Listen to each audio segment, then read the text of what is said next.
మనలో చాలా మందికి ఒక ప్రశ్న ఉంటుంది, నేను మంచి మనిషినే, అయితే దేవుడు నన్ను అంగీకరిస్తాడా? రక్షణ ఎలా వస్తుంది? దానికి బైబిల్ ఒక సత్యాన్ని క్లియర్ గా చెప్తుంది. రోమపత్రిక 1:17 ఇలా ఉంది, నీతిమంతుడు విశ్వాస మూలముగా జీవించును, విశ్వాస మూలముగా అంతకంతకు విశ్వాసము వర్ధిల్లునట్లు దేవుని నీతి దాని యందు బయలుపరచబడుచును. ఇక్కడ దేవుడు చెప్పేది చాలా స్పష్టమైన మాట.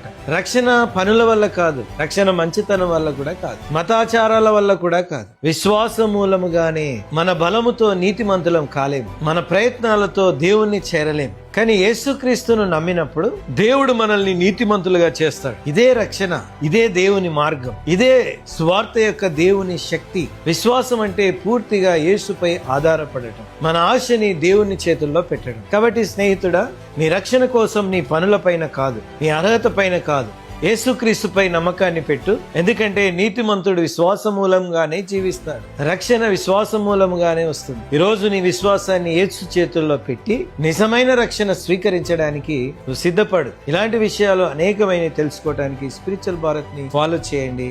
రక్షణలోని ఆనందాన్ని అనుభవించండి.